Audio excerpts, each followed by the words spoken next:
Nneka, how are you doing? Happy Monday to you. I know. Happy Monday and happy birthday to my oldest son, Marcus. Yeah, happy birthday, Marcus. Happy birthday to you. Yes. Listen. This is going to be a doozy. We already say this is going to be a doozy, but this is really going to be a doozy. And before we even get to the title and topic, let's just get into this because I want to talk about this particular subject on discipline. Yeah. And discipline in children. I saw this video that was crazy. Something I hadn't seen in a long time. And I was like, okay, I got to share this with Nneka. I want to get her thoughts. On tonight, we're going to be talking about old school discipline. Is it needed today or is it completely outdated? Why or why not? Yeah. And it's based on this video I had seen on Facebook. And it was basically this young man, Nneka, who had gotten into some trouble. He was on a live stream. He was on his live stream and he was apparently smoking. Okay. And the parents was like, whoa, wait a minute. My child's on live stream smoking, doing all this crazy stuff, talking crazy. I'm talking about wilding out. I mean, like really just wilding out, right? And so the father comes in and catches him. And the father just goes to work. Go to work. And I was like, woo-wee. This reminds me of some of the stuff that I used to have to endure when I was a kid. So let me just see if I can tee this video up. If it'll come up, because I want to put it up so people can see it for themselves and then let us know what they think. So let's turn the fuck around. Come on, my goddamn house with that bullshit. And you ain't sorry, shit. You ain't sorry yet. Your ass gonna be sorry. Bend the fuck over. Okay, honestly. Bend your ass over. You got about 3 seconds to shut the fuck up.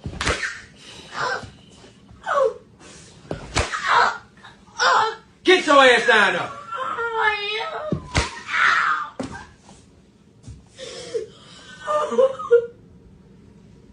Oh, you thought it was done? No, you smoking. No, sir. Come on, we finna smoke. We finna smoke, nigga. Big what's up? Huh? Get your ass down. Some of the goddamn dumbass. Okay, sir. Yeah. Uh-huh. Yeah. So don't call the goddamn phone. Don't message the goddamn Instagram.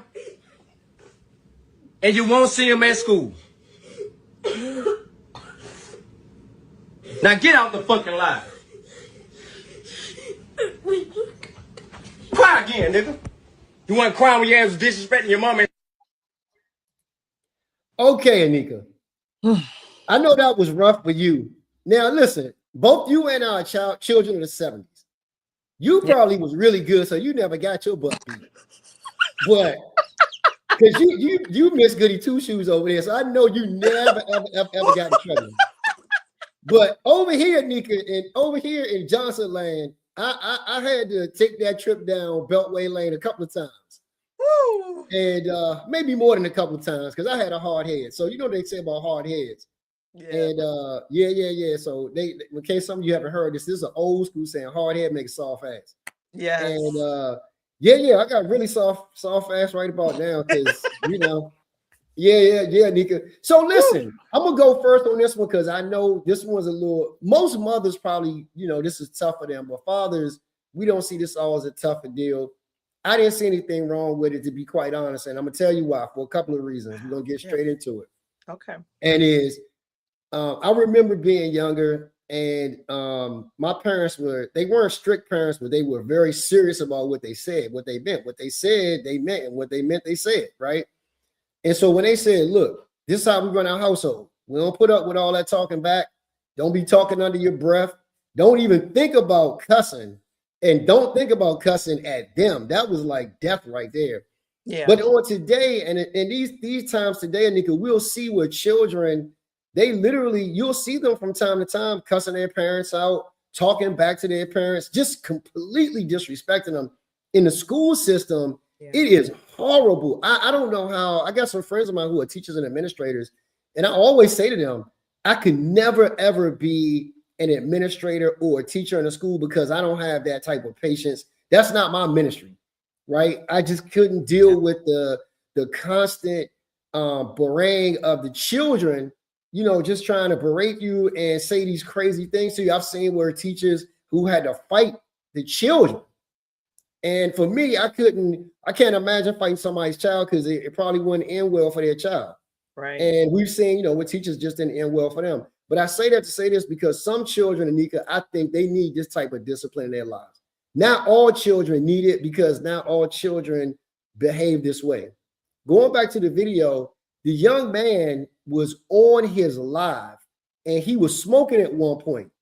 And the father happened to come in and catch him smoking while he's on the live. But Nneka, not only is he smoking, he talking cash trash about his father. I mean, talking cash trash about his dad. And then his mother, he was disrespecting his mother just all different kinds of ways. And you hear the father even say, nah, don't talk crazy now. Remember how you was talking about your mom and all that? And he mentions the thing he says about his father. And the father is trying to teach him a valuable lesson. And this is why I believe in this type of discipline for some children, but not all children. I think this is going to be something that turns this young man's life around. I don't think he's going to want to have to deal with his father like this or see his father like this again. And if he does, he's just crazy. But guess what? There are some of us who are, got thick heads and we crazy and we don't sometimes believe the stove is hot until we actually touch it and get burnt. And in this instance, the father just fired him up. Now, what I did too, Nneka, I went through the comments and there was only one comment I saw out of hundreds. And it said, well, there was two specifically. Two that said you going to jail because he did it on the live. So he actually beat the kid on the kid's live. And another one said, you probably shouldn't do that because, that's back in slave times and this, that, and the other. For the most part, I was checking for a couple of things. One, who said those two things, but I really wanted to see how many women were in the comments. And it was a ton. And almost every last one of them said the same thing. Good. You should have whooped his ass. And so they were completely in support of it.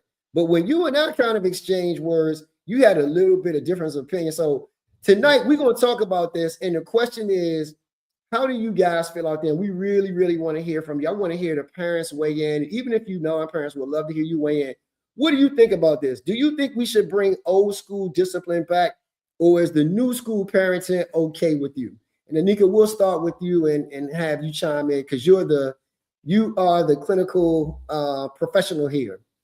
Well, Michael, again, this was a great topic. You always come up with really great topics. Oh, thank you. And we are going to be on the opposite ends.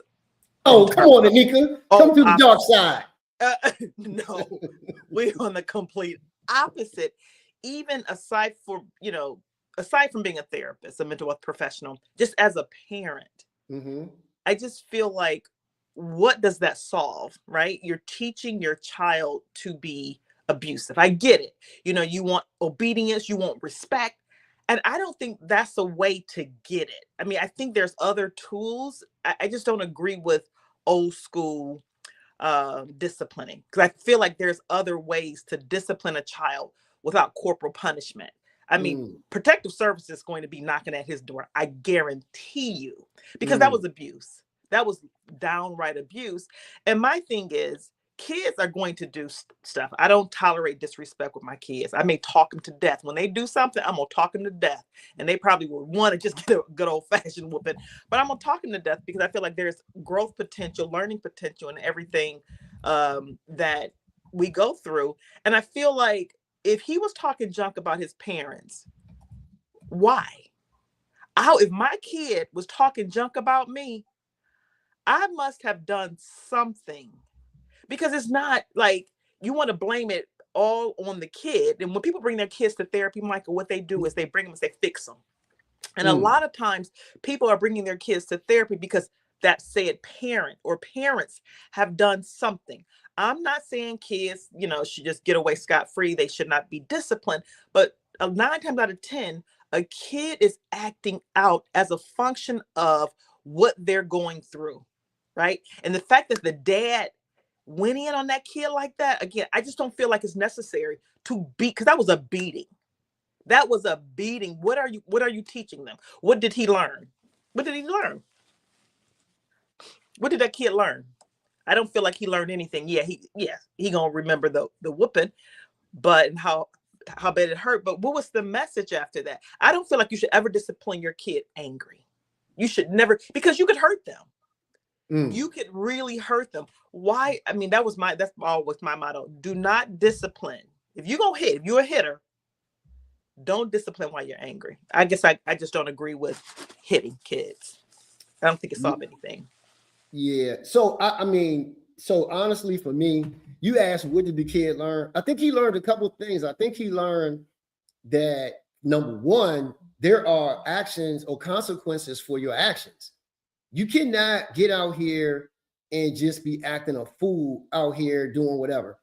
And I think honestly, the biggest lesson he learned was, and this is what I know most fathers when they discipline their children like this, and I've seen it said many, many, many times, and it holds true as a father. I don't have any sons, but as a father, you don't want your children to run into the police and have this kind of thing. So you hopefully this will be a deterrent for the child to not act crazy, because if he's smoking and going crazy on his live channel or on his streaming, you can only imagine what he's probably doing out in the street. And the father's like, look, I care enough about you to discipline you in this manner, because I don't want to see you go down a road that's going to wind up where you could wind up being killed, you could be hurt or harmed by the police, or you could make a wrong decision. And I need to curb your thinking now, because you think it's okay to smoke. Smoking isn't cool.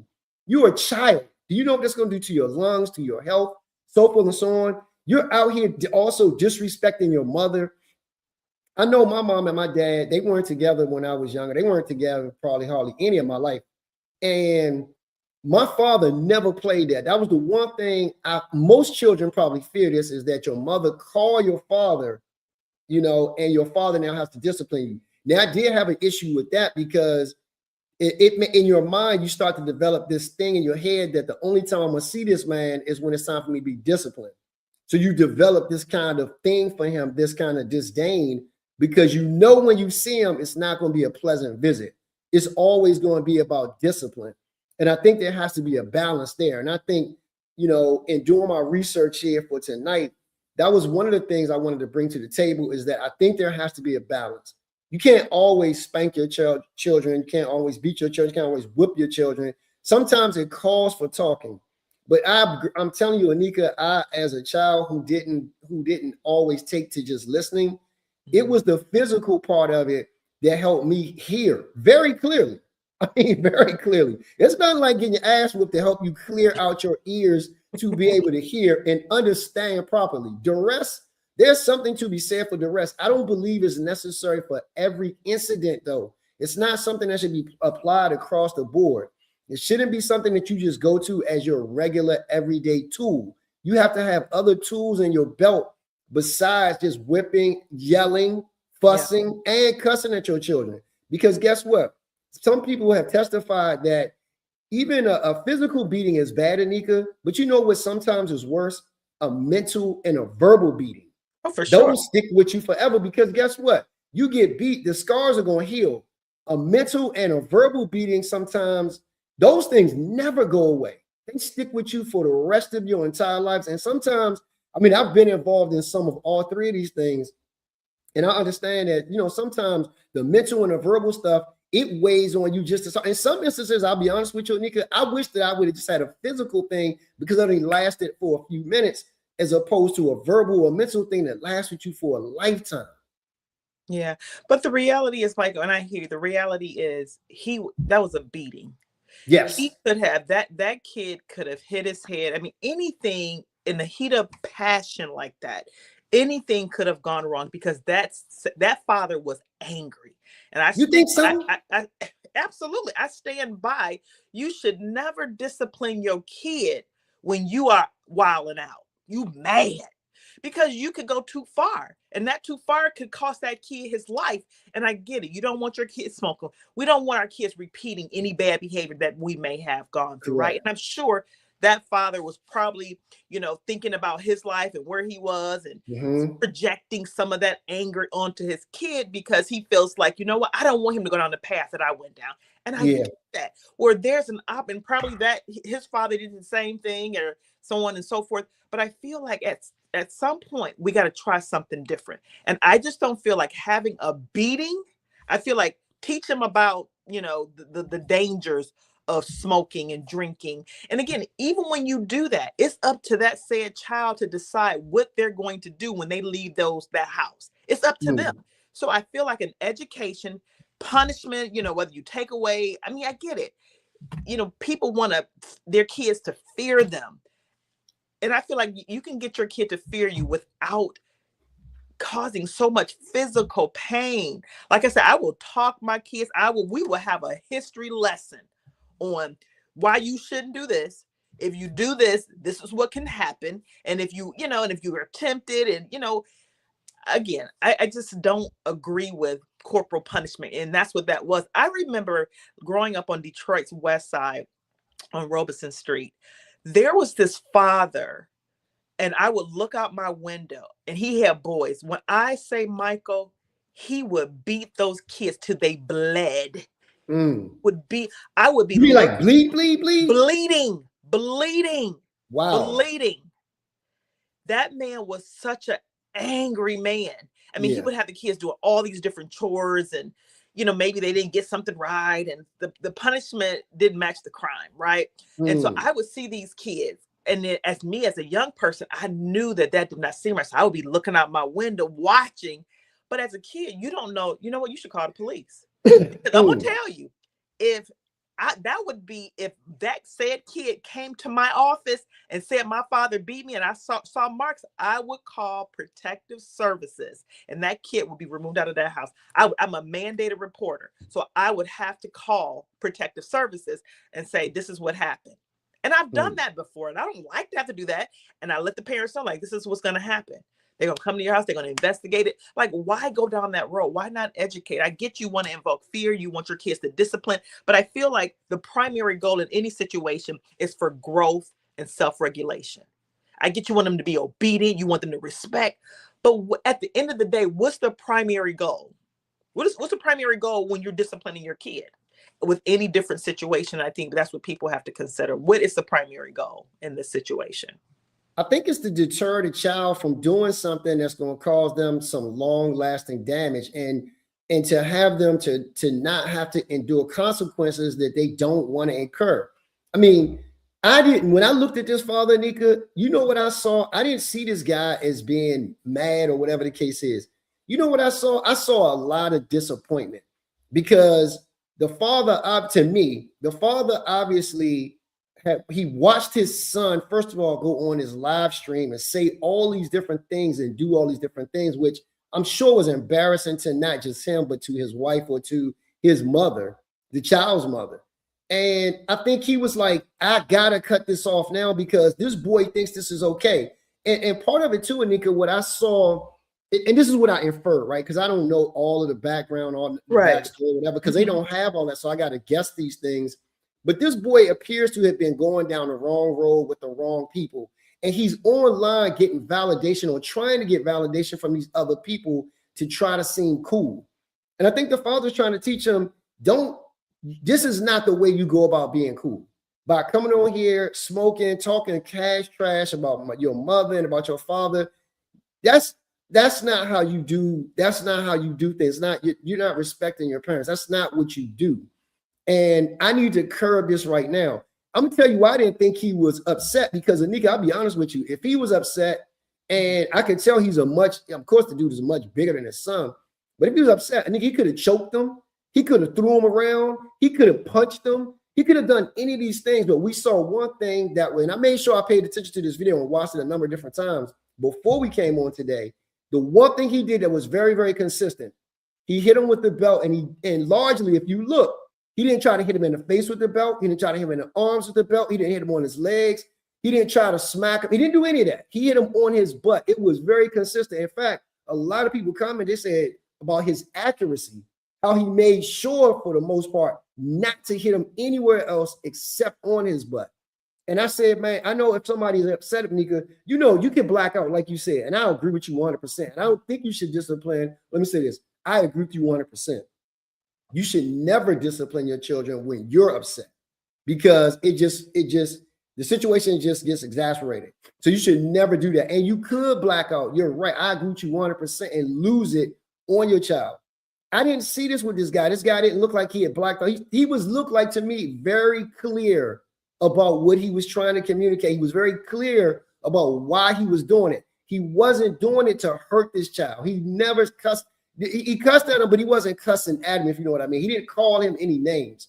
He was cussing, but he didn't call him any names. And so I just didn't see it like this. I saw it as a very concerned father. And I would love for other fathers or other parents for them to chime in the comments, because I really want to know what men and women think. And also, too, Nneka, I'll put this to you. What if you have a child who struggles with authority, who struggles with accountability, who struggles with discipline, Nneka, who suffers with all these different things? What do you do with a child who is that kind of child after you have done what you said, Nneka? You've spoken to them, you've tried, taking them to counseling, you've, done all these other alternative things, but the child is still, Nneka, let's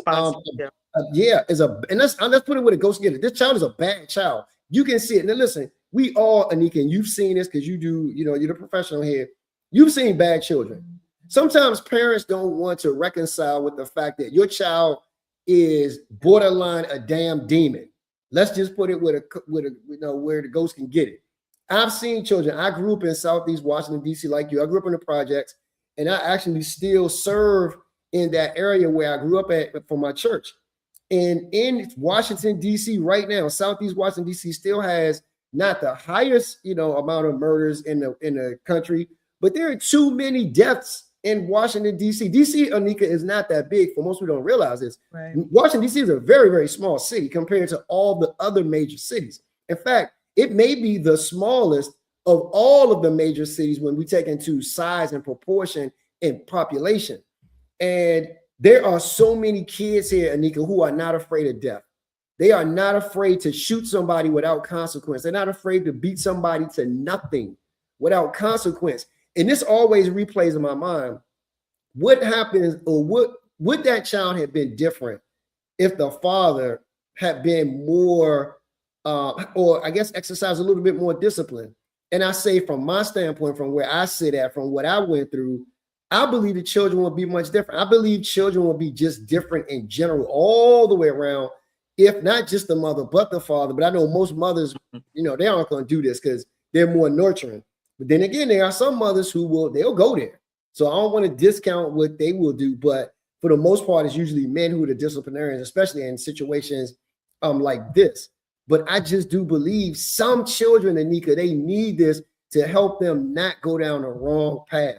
Some kids you can talk to, some kids, they need more than just talking. That's just my opinion, my belief. I know we're going to disagree on tonight, but that's just how I feel. Yeah, I just feel like that level, it's just like, what does it accomplish though? I get what you're saying. I hear what you're saying. Like, I don't, today's kids, will cuss in front of you and do all types of things. I mean, back in the day, I wouldn't dare cuss around an adult. No. You have F-bombs, be this, be that. Kid today, unfortunately, they don't, necessarily respect authority.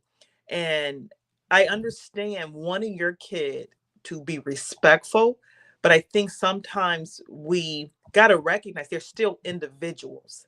Yes. They're still growing. They're still learning how to regulate their emotions. And my thing is, of course, that was not that kid's first time doing something, right? Correct. So that kid has been misbehaving, doing things for quite some time. And I just feel like, he was, he was in the camera and talking junk smack about his parents and smoking. But again, I just feel like there's a bigger message there. I think there's a bigger message. I feel like there is, I don't know. I just don't feel like that's the way to go about it, because again, I don't feel like the lesson is learned. Now you're both angry. You potentially lose your kid. You're risking losing your kid. It's like you humiliated your kid on live. Now you're an adult. Now get it. The son was, saying some very offensive things about his parents, but he's an adult. So it's just like, you didn't put your whole stuff out there for the world to view and judge. Protective services, I guarantee you, will be knocking on his door and interviewing that child, doing research. If there's some other kids in that house, they're going to interview mom, because that level of anger I mean, he was going in. I just don't agree with it. I just feel like I there's know. Nneka, you said he was angry. I just didn't see that he was angry because think about it. If he was angry, this is just me now. okay. Again, Mhm. he would have been out of control. He Like was. he wasn't. No, Nneka, he wasn't out of control. Nneka, come on now. That He hit way, the, that little boy back was like he was folding almost. He was yeah, like he did.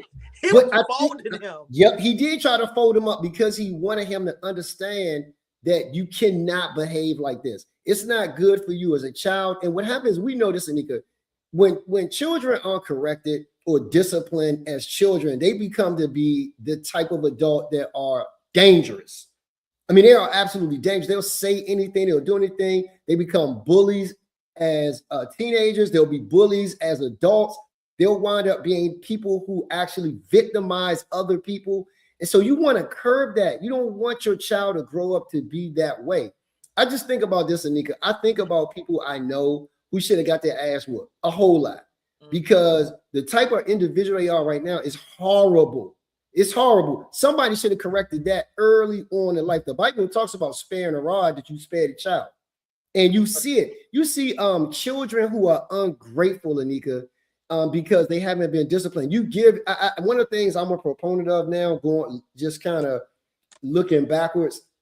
Not that my children were this way because they weren't, because me and my wife raised them to not be this way. They weren't materialistic. And I see so many children now, and I'm sure in your practice you probably see this. I see so many children who are materialistic, and when they can't get their way, Nneka, they act out in all other kinds of way. They will disrespect their parents and all this. I saw one time, I think you and I talked about this, Nneka, where this little girl, she was 16. She was turning 16, and she had turned 16. The parents had bought her a Tesla, a brand new Tesla for her birthday, but she wanted a BMW. And the girl went off, Nneka. You know this. You saw it. The little girl went off, talked all kinds of crazy to her parents who had bought her a Tesla. In my mind, I'm thinking, if I'm not mistaken, the Tesla they bought her was about $110,000 car. It wasn't a cheap car. But she was like, you didn't buy me what I told you I wanted. You know, and I'm like, in my mind, yeah, I would have been dead. My mother would have stole me in my face. My father would have buried me right where I was standing at. That would not have taken place. And now I look back on it as a child. I remember going through the thinking, man, I hated my father for a while for doing it. But as I got older, Nneka, I understood, oh, this is why he did it. Because some of my friends wound up going to jail. Some of them, and this was in the 80s. So in the early 80s to late 80s, crack era was just coming, you know, kind of getting big. In DC, they called this the murder capital of the world. And that was probably true because we were averaging so many murders, almost like 400 or 500 people getting murdered a month. Again, DC ain't that big. And my mother was always afraid. She was like, I don't want you to get caught up into that. My father was always afraid. You know, my relatives was afraid, don't get caught up in this whole nonsense. But I think he wanted to, I'm sure he was trying to get his child to see this isn't the way you want to go. Stop trying to be a people pleaser. Think for yourself. Don't go on live and embarrass yourself. And I think the father was like, you remember that old saying, Nneka, wherever you show out is where I'm going to show out? Mm-hmm. And he just said, look, you know, you can't just be out here acting crazy like this because people are going to see it. And now you put me in a position where basically, you know, I'm going to do it too. And I do wonder, by the way, because you said it and I thought this, I really did think it, with Child Protective Services come out and do anything, because I've seen where policemen, Nneka, they watch somebody beat a parent just beat the crap, and they were upset now. Yeah. They beat the crap out the child in front of the police. You know, the policeman said, we ain't see nothing. We didn't see a thing. Yeah, I think we got some comments. Yeah, we do. I want to answer this. One of my frat brothers. What's up, John? How you doing, Noop Noop? He says, yes, sir. I think he agreed. John, are you saying you agree with me or you agree with Nneka? He says, my mother told me I brought you in this world. I'll take you out. Hey, John, I heard that probably 100 times. So me and you must have had the same hard-headedness. Yeah, I know. I just think there needs to be a healthy balance. You're right. I get being, you know, I think fear drives that level of aggression, because I really feel like he was angry. I feel like the fear of incarceration, fear of losing your child, you know, those things are real to people, or fear of repeating the mistakes that they may have made when they were growing up. I just feel like there has to be another approach, whether you take them to a AA meeting, or you take them to somebody who has cancer. That's the kind of parenting that I do. I'll get a book and have my kids see the gory details of STD, or your lungs, what they're gonna look like. And I mean, I kind of put it in their face that way. I'm upset. I mean, but again, I guess the whole, I think that's just old school. I think today you really can't do that. It's sad though. I feel like people should be able to discipline their kids the way they want to, right? But don't hurt them. What I often tell people is, like, if you leave a mark on that child, protective services coming to get you. The point blank period. If you leave a mark, and that's why that man, he knew what he was doing. He wasn't getting the exposed areas because he wanted to keep it hidden. And so I hear a lot of parents will keep their kids home from school because they didn't went overboard. So today, kids know, if you put your hands on me, I'm calling the police. They already know. Back then, back in the day, old school, we didn't know to say that. We did not. No, wait a minute, hold on, Nneka. I gotta correct you. Listen. We knew to say it, but we were smart enough to know that if we said that, that's just a kiss of death. Your parents will whoop the living. But back then, they wasn't doing that. I mean, the protective services wasn't coming out. No, but the police, if somebody called the police would come, do whatever. And your parents would be like, I wish you would pick up the phone and call the police, because I'm gonna whoop you, then call the police. That's the attitude my parents had. My parents were like, I dare you do that. Yeah. Oh, I dare you pick up the phone. And, oh, I wish the hell you would. Yeah. So what if that was a little girl? Let me ask you this, Michael. Yeah. So if that was a little girl in the camera talking smack like that, and her father hit her like that, would it be a different? Would you kind of see it differently? Yeah, I would. I honestly would. And this is where, because it's a girl. And I'm gonna tell you. Let me tell you why. No. Give me a second. Give me 1 second. Give me 1 second. I think you'll agree. I think you will partly agree with me when I say this. I don't think a man should ever put his hands on a woman or a girl child. Okay. Period. I don't think like that. I don't think you should do it. If my wife does it, I'm standing there clapping, because I understand that's a girl. I'm not going to beat my daughter like that. I would spank my daughter, but I wouldn't beat her. I wouldn't beat her like that. I would let my wife do it, because I think that's what it would call for in an instance like that. That's just like, I wouldn't necessarily want my wife to beat my son, because I don't, and this is just me, and this could be a bias, and forgive me, but I don't think my wife could hit my son hard enough to get it through his head, unless she did. And then I wouldn't want my son to feel like, because my mother is beating me, maybe I could take my mother, meaning I could challenge her. And I wouldn't want him to feel like he could challenge her and then all of a sudden do challenge her. So I don't, for that purpose and that purpose alone, I wouldn't do it. Me, I would never, ever beat my daughter like that. If I had a son, Nneka, I would whoop his ass like that. That's a good example. And I'm calling, if you had one, Mike, when I found out, I would be calling Child Protective Services on you. But listen, Nneka, so I want people to understand, I don't think every child needs that type of attention. But I do believe, Nneka, there are some children that they demand that type of attention. Not all children do. Some children, you could talk to them and you can reason with them. And I think you should. I think the problem for old school parents, they only had one switch and one gear. It was whoop your ass. It wasn't, let me talk to you. Let's sit down and reason together. Let me show you where you were wrong. Let me show you a different way. Let's talk about it. Okay, how do you feel? Okay, I get your input. You get my input. We come to agreement. We may even put it on paper. In the old days, that just was not the case. Your parents had one gear. Whoop your ass. I told you. Parents were like, listen, I'm going to tell you this once, and I'm going to tell you this once only. This is how it goes.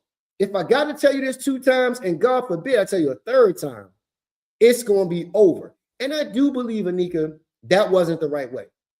A lot of that was learned probably from slavery, right? I do believe that. I 100%, I do believe that, because that was the one switch that they had. That was the one, gear that they had, was that right there. Man, of course, we come into the 80s, we come into the 90s, the late 90s, early 2000s, and we kind of see, all right, listen, you got to dial this back. Not every child should be disciplined in this manner. You can talk to some children, but some you can't. Let me just do this real quick, nigga, because we got a couple more comments. That's my man, Avery Johnson. What's up, Avery? Avery goes to church with me. Avery said, and Minister Avery, I'm sorry, I don't want to just call him Avery because he's Minister Avery. He's on staff, he's Minister Avery. He does a whole bunch of other stuff too, but Minister Avery said, I just came into the live chat. I appreciate you, man. He said, but a college-age female killed her father with a kitchen butcher knife because he punished her by taking her cell phone. Are you crazy? Are you kidding me? By taking her cell phone that he was paying a bill for. Yes, sir. Oh my God. Nneka. Oh my God. Are you Avery? Are you serious? Yeah. See, this is the kind of stuff right here, Nneka, that I'm talking about. Like, a cell phone is a luxury to have. But these children today, that's just one of the things we're going, go along with being a child. But there's so much more to that. I think we only see the surface of things. There's so much to that, right? That's what we see. There's so much more to that. It's not that's what they're saying. It's about a cell phone. It's about a car. You didn't give me the car that I wanted. But a lot of times people are under disciplining, right? They're not disciplining enough. Right. So you have these entitled kids that feel like you owe me this. I don't owe you nothing. Thank you. Can we talk about that, Nneka, real quick? I'm sorry, I didn't mean to stop you. Because I see this a lot with kids. Yeah. The entitlement, and not just kids, Nneka, by the way. So this is going to be my point. I want you to really, really hone in on this. And by the way, Avery is a correctional officer in one of the largest facilities out here in Prince George's County. But I want you to talk about the entitlement because, Nneka, this is what I see. I don't oftentimes deal with a lot of kids, but what I see are young adults who grew up entitled, and as young adults, they have grown up entitled. They wound up being adults, thinking that they should be entitled. I have seen grown people at 40, Nneka, think that their parents owe them something at 40 years old, at 30 years old, at 50 years old. Where does it stop with the entitlement? How do we deal with that? Talk to us about that, Nneka, because that's crazy to me. Much. It's Christmas every day for our kids. We give our kids too much. We actually set that precedent that I just want my kid to be happy. I want my kid to have what I didn't have. You're going to do better than me. And so there's no intentional like rules and regulation around what we do. Discipline. Yeah, we don't necessarily. We want our kids to be happy. There's so much going on in the world. We want to buy our kids things to keep them happy. We want to give. So there's something to that. And so if we're not careful, we raise kids that feel like the world owes them. You raise little narcissistic kids. Yes. EI, our president who feels like the world is his, and because there was no discipline. Yes. The message was, you take what you want. Exactly. You deserve this. You work hard. Wait, Nneka, hold on a second. I'm sorry, I mean to cut you off again. I never cut you off, but I got it. And I just want to chime in here because you are making my point. Do you think, and this is a question to you, do you think if his father would have disciplined him then, way back then, that he would be less of what it is or none of what it is today? Well, his father was a tyrant. He was an evil person too. So he was the same way. So I mean, like you said, you hear his and I don't want to get too far off into him because sure. No, go ahead. I want you to. Please do. No, his niece, I think her name is Mary Trump. She talks about how he was raised, and his father may not have been physically abusive, but he was mentally and emotionally abusive. He told his kid like, the world owes you. You take what you want. You ain't got to abide by the rules, right? So there was no disciplining there. So we have people out there that's telling their kids that. And that just seems like unthinkable to tell your kids that the world revolves around you. You don't have to follow the rules. The rules don't apply to you. I remember I had to tell this one parent, I was volunteering at my kid's school and I was overseeing the snacks. They were overseeing the snack table, but we weren't giving the snacks until let's say it was 6 o'clock, but we weren't giving it until 7 o'clock. And this mother comes to the table. Her son was about 10 years old, 8, 10, somewhere around in there. And he wanted a cookie, right? I said, well, no. I said, he has to wait until 7 o'clock when we kind of open it up for everybody. She's like, come on, let him have a cookie. And I'm like, see that there, ma'am? I said, and I had to tell her, I said, you are teaching your child that the rules don't apply to him. That's right. I'm telling him no. I'm telling him he has to wait. follow the rules. She looked at me because she was used to just giving her kid. He wanted a cookie. And so what that we weren't opening it up until 7 o'clock. He wanted one right now, or he gonna cut up. Let him cut up. So with that ass, kind of stuff. Get him straight. I know. Yeah. But I know you're getting a lot of. You're helping me prove my point. It's these type of parents that turn their kids into monsters. And you're saying, and I'm just saying, you know, again, it's the parents. See, Michael, now I'm gonna interrupt you. See what I'm saying? So it's the parents. That father wanted, and again, we don't know his story, but I guarantee you it's probably a situation. Probably. I don't want to stereotype because I mean we got non-blacks that kind of overparent. Oh, absolutely. Yeah. This in general. This across the board. In general, I feel like there's more to the story. Kids don't come out the gate doing that. Yes, they have their own personalities, they're gonna do things, but I guarantee you there's something else going on in that household. I guarantee you. And again, not saying that they're horrible parents, but again, there are no perfect parents. No. If we have the attitude that, you know, I ain't talking to my kid, they just gonna listen to me and do what I tell them to do. It's just like you're missing out on some opportunity to get to know this little human being who's growing and developing and experiencing a lot of stuff, wanting to feel included, wanting to feel validated and wanted. So my question would be, why would you go on many times people go on social media because they want validation. They post them, they want likes, they want this, they want to look at them. And I'm sure that's what that kid wanted. So why not have a conversation? Like, what is this really about? See, that's what we don't know the backstory, as if maybe there have been conversations and the kids still came out and did this anyway. Let me just do this real quick. Okay. Avery said dysfunction in the household. And Nneka, you spoke to that because we know it's some dysfunction somewhere in the household, right? Then he says discipline from the start as a parent is the key. Avery, I'm going to tell you right now, Nneka, that I 100% agree with that statement. Discipline from the start, meaning out of the womb. Do not let your children come out and just start doing whatever. Like you said, you're rewarding bad behavior, Nneka. Avery said, yes, ma'am. He says, I'm sure there's more to the story. He agreed with you. And then John says here, behavior is learned good and bad. And I will 1,000,000% agree with that as well. But I'm just going to say for this little boy, in situations like this, he may have felt entitled, Nneka, to do some of this stuff, to call out his parents and do all these other things because, and you said something I think is key, it could be partially the parents' fault. But I don't always believe that's why I said partially. I don't always believe it's the parents' fault 100% because at some point you cannot be responsible for what your children did because, you know, all of us make our own decisions. Our decisions have consequences.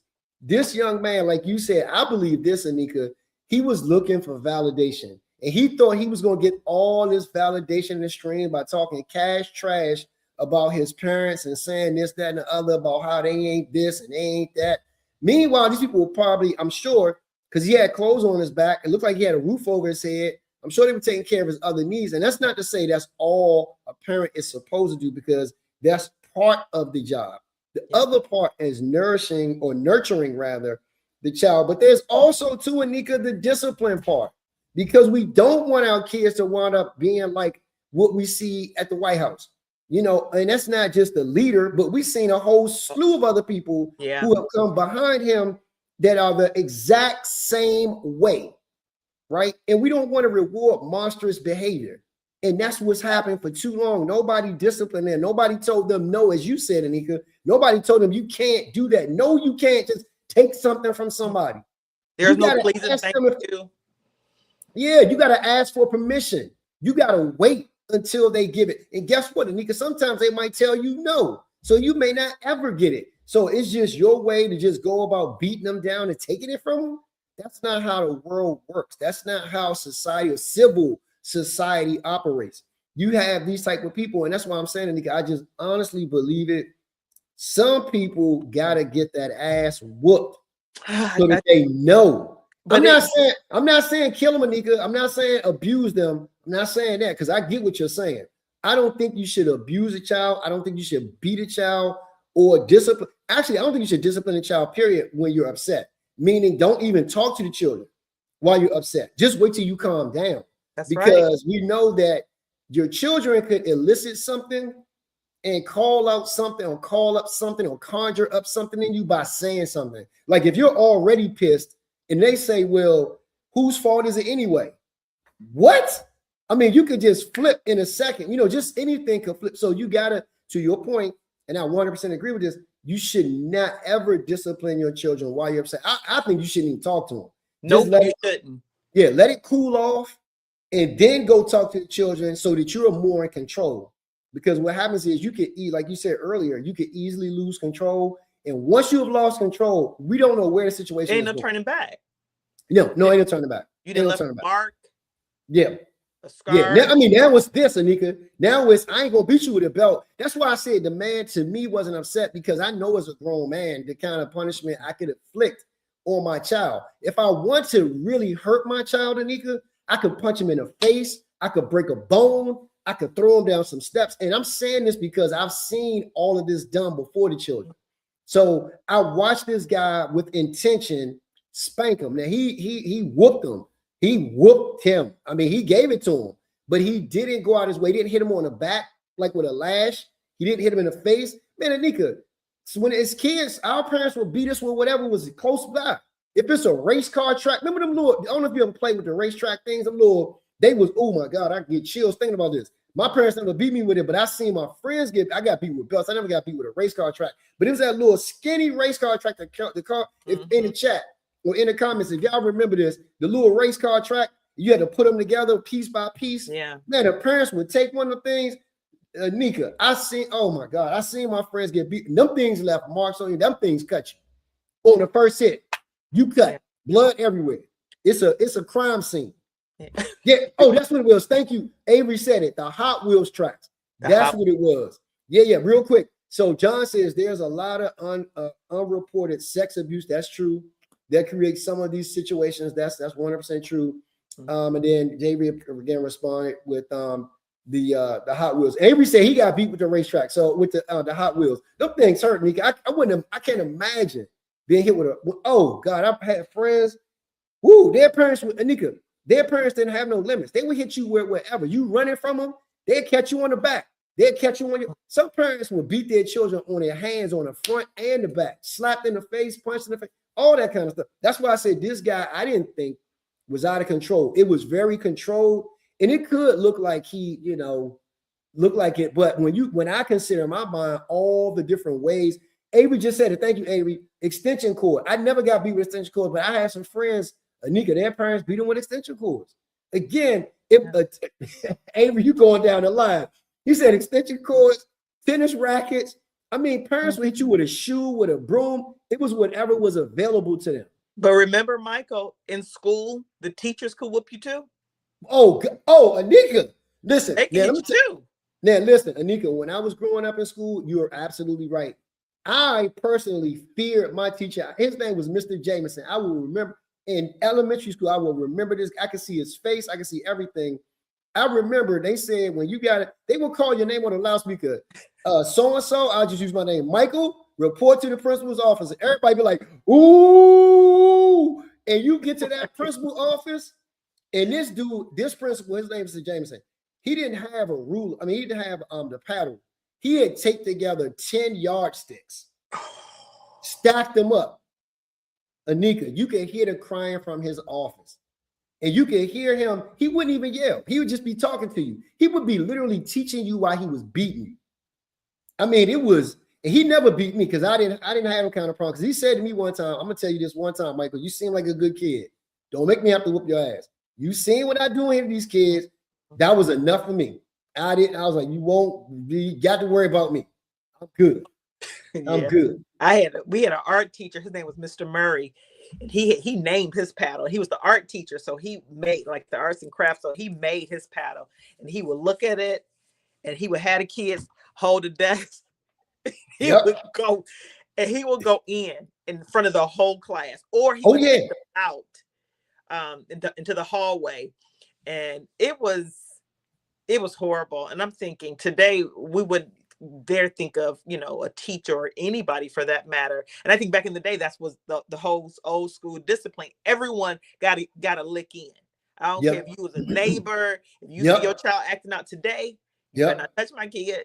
You better I not know. do that. Today, the mindset is completely different because And you know people what, Anika? I don't know. I think we should go back to some of that. And I'm gonna tell you real quick, because I really prepared for this, because I really wanted to hear from you and just to talk to people and get people's reactions about this. Do you know? I think it's either in Arkansas or Missouri. They have passed a law. They brought paddles back in 2026. Kids is getting it in the classrooms now. They have brought it back. And some parents have even signed off, because parents got to sign off on it. They've signed off. They was like, if my kids show out of school, they getting it. Yeah, no. They get it. Now, I believe you gotta. I don't think anybody should be. I don't think anybody and everybody should have the ability to have that job. I think that job has to be held by somebody with a steady hand, somebody who was calm, somebody who was rational, somebody who was reasonable, somebody who has thought it all the way through. And there needs to be multiple people as in witnesses to what is taking place, because one person with a messed up mind, could just kill somebody.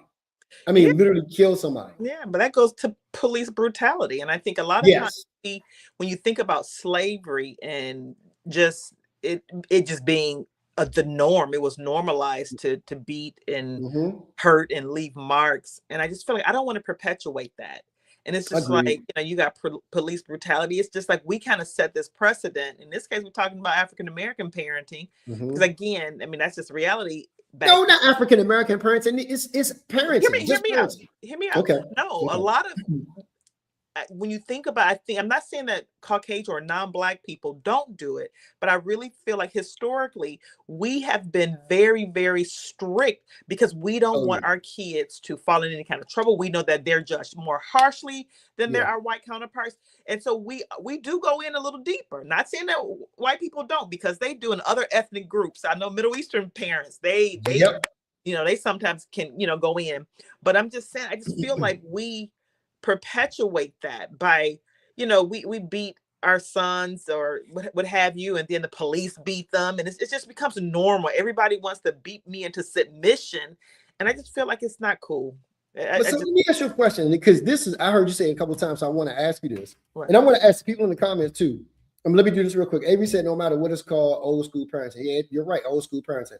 I want to ask you this, Nneka, because you said it a couple of times. You said beat them into submission, and I as an adult right now, thinking about what my parents did or how they disciplined me in terms of the physical part, and this father who we saw beat this child on live, I didn't think he was trying to beat the child into submission. I thought he was trying to correct an action. I don't think he was trying to beat him like, you're going to submit to me, like you're never going to do, you're not going. I just felt he was trying to teach him something. He wasn't trying to beat him into submission. And in my mind, when I think beat him into submission, meaning like just beat the child down for no reason, just like beat him down. I think it was, and I hope the father did this. So let me just say this, Nneka, because I think we should talk about this as well. When you discipline a child, you have to come back and say why you did it. And I don't think in that moment you could do it, because a child can't hear you through all that pain that's being inflicted. So you got to come back and say, look, here's the reason why I did this. I love you. I love you enough to do this, because I don't want you to grow up in a way or such a way that the police will come and beat you to try to kill you. I'm doing it because I'm trying to curb something. I don't want you to get so far down the line that you're out of control, that you don't understand when no means no. When somebody tells you to stop, or you can't have something, that you don't know how to deal with it, that you feel so entitled that you will just take something from somebody. But I don't want you to get that far. I think you have to go back and talk to your children. Even after that guy beat his son like that, I think you got to go back and remind the child, you my child and I love you. Yeah. Again, if I was that child, I wouldn't be hearing that. I'm going to be honest, because again, there's always a starting point to a kid misbehaving.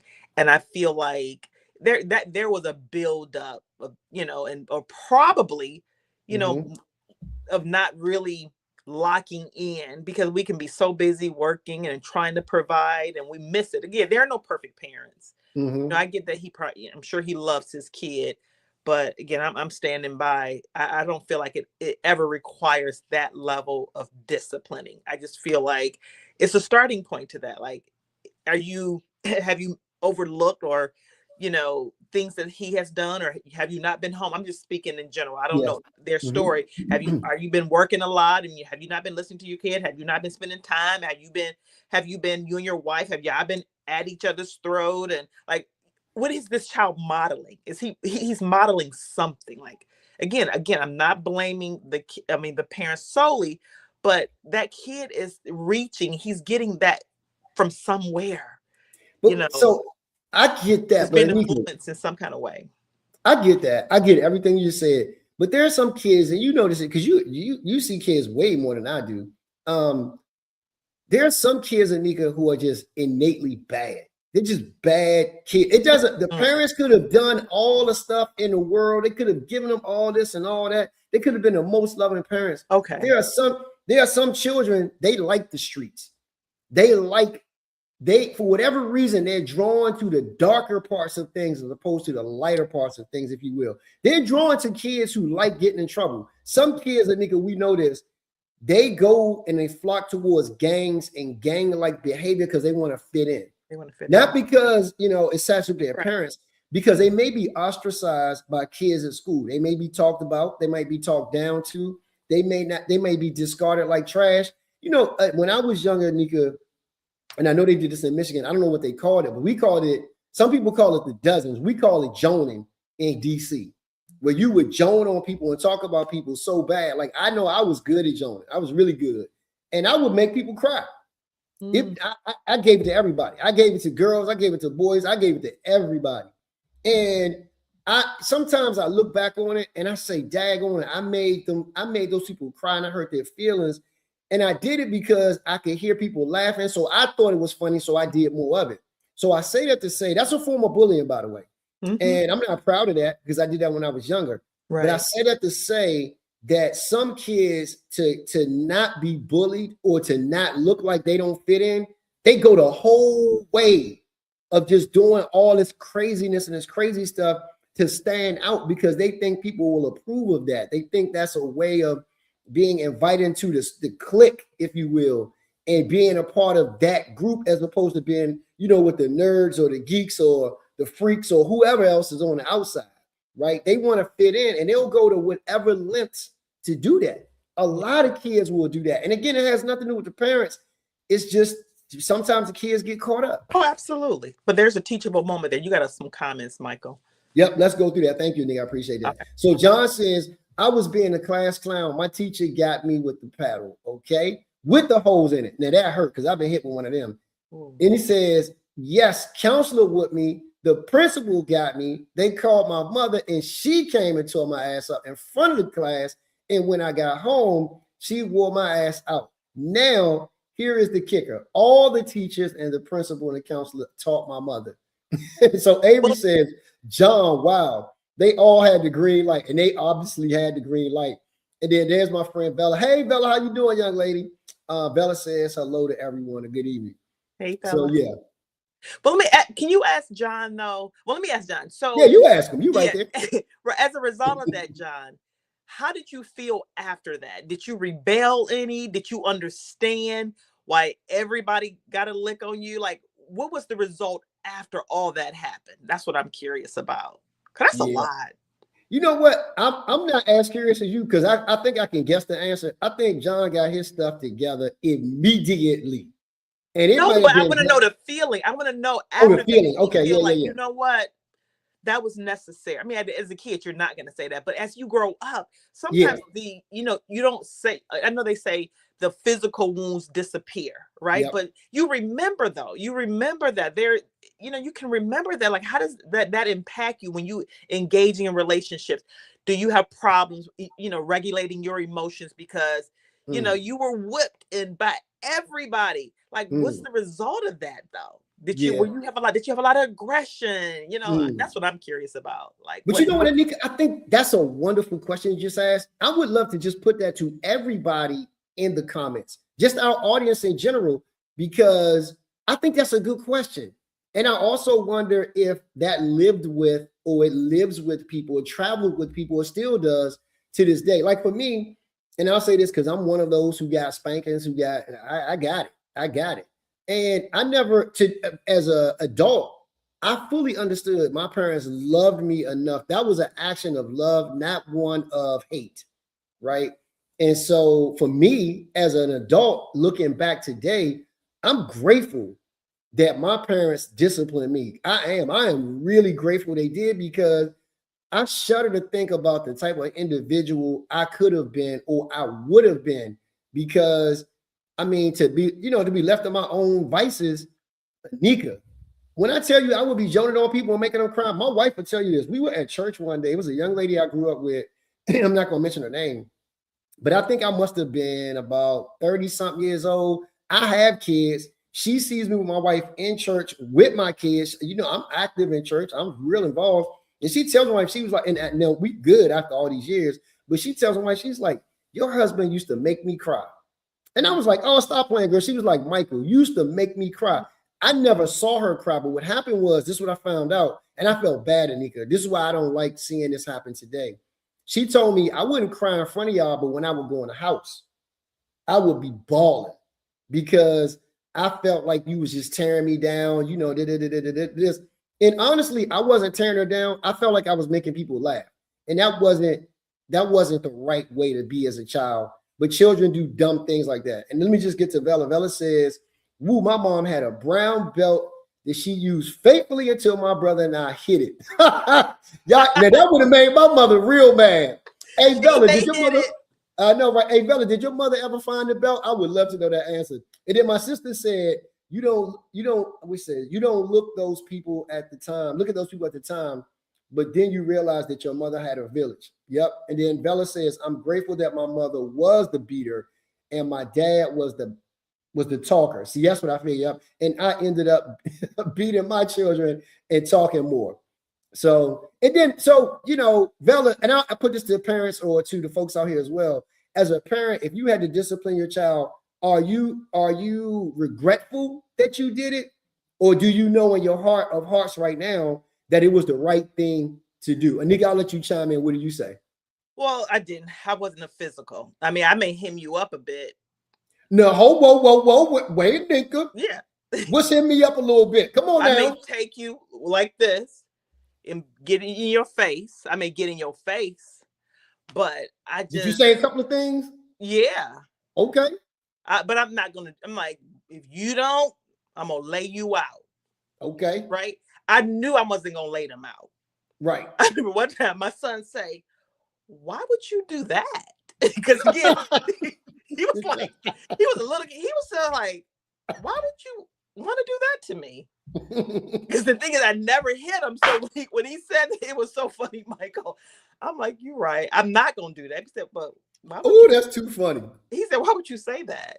So I forgot to tell you this. You can show the comments here. So let me put can you see the comment now? Yes, I can. So it says, Avery says this short story. When I was, I was on a 2020 TV show, two parents had an uncontrollable child. He did whatever he wanted. The parents went to the therapist, but wouldn't take the doctor's advice. The doctor did a house visit. The doctor asked the parents to take their son into his bedroom and wait for him. The doctor walked in and unplugged the boy's PlayStation, his computer, and his Xbox, and put it in the box, big box.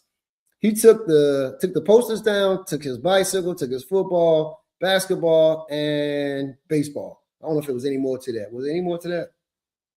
It looked like it was cut off. It looked like it might have been cut off. Okay, so I don't know what the gist of that was. Avery, tell us about that, because I think I might have. But basically, it sounds like what he's saying is like, instead of corporal punishment, they took away privileges, like the okay, gotcha. Yeah, so it's like, I'll fix it.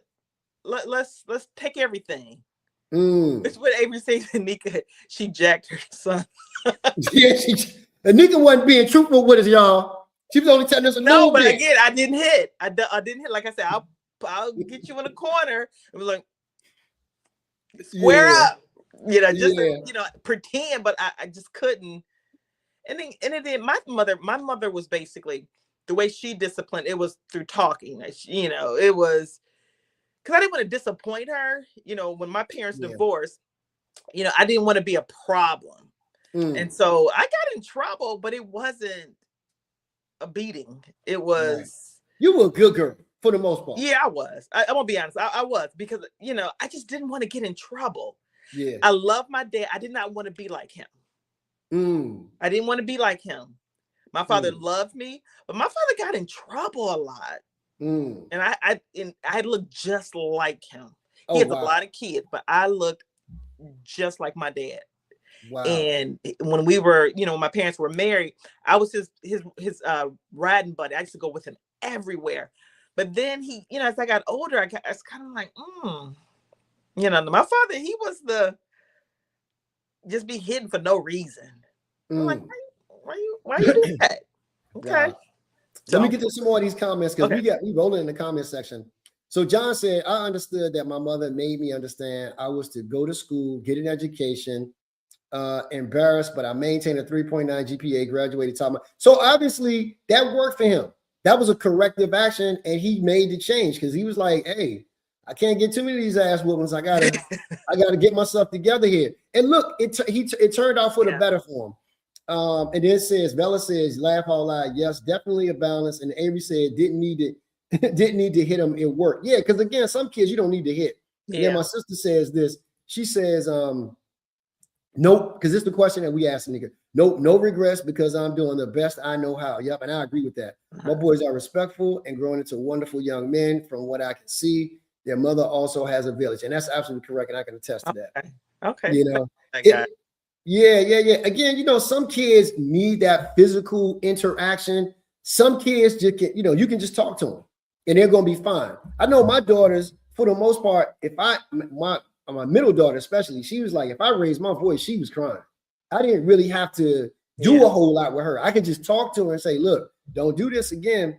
And she understood. She was like, oh, Daddy, you ain't got to tell me again, because that ain't going to happen 2 times. Yeah, exactly. You know, but some kids you could do that with. For the most part, all 3 of my kids, I could talk to them.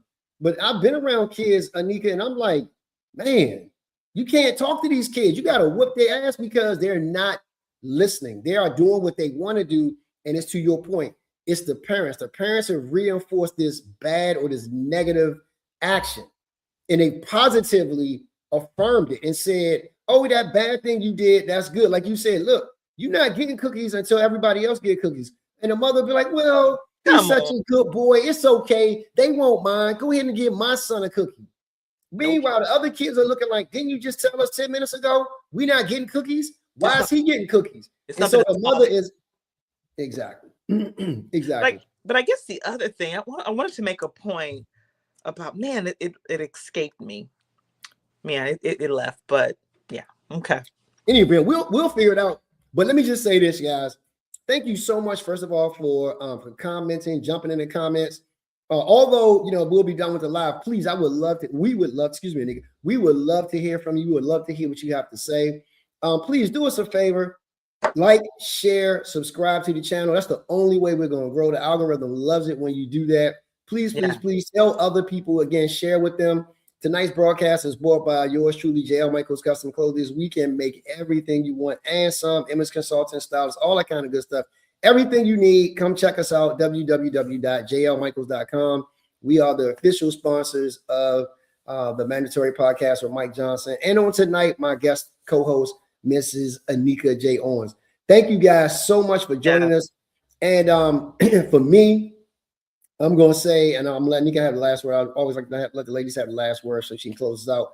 But for me, I think not all children, but some children need a physical touch. Not all children, but even with the physical touch, I think you still have to circle back and tell the children and remind them why it was done. It wasn't done because just out of the blue, I felt like spanking you. I felt like putting my hands on you. That's not the case.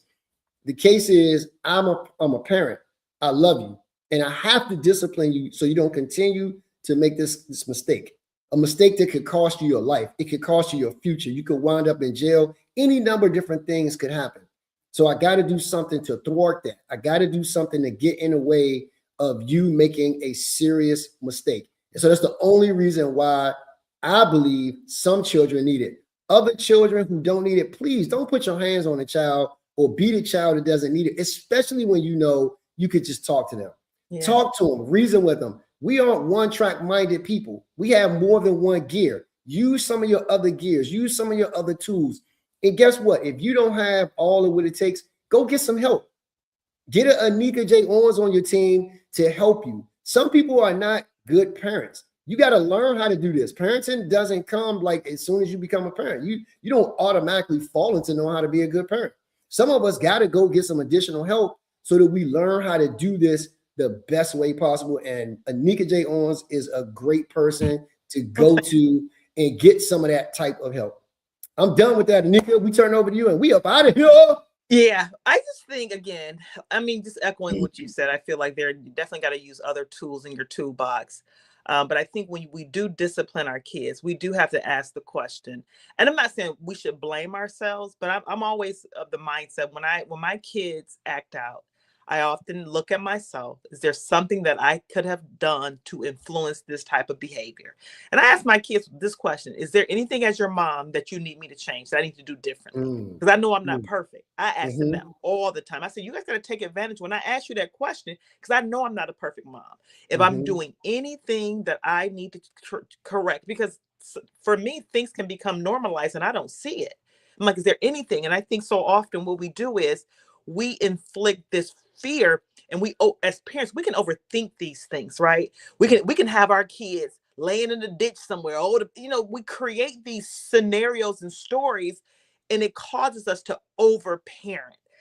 I'm my husband. He's the type, he'll say things one time, right, and he gets the results.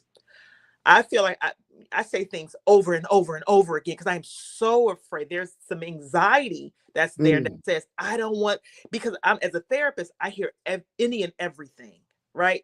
So I'm like, sometimes I'm like, man, I hear all this stuff. And then you kind of start internalizing and overgeneralizing, thinking, oh my gosh, this could happen to my kids. And so I got to do this. So I'm always kind of over talking and over explaining things. So I feel like there should just be a nice balance.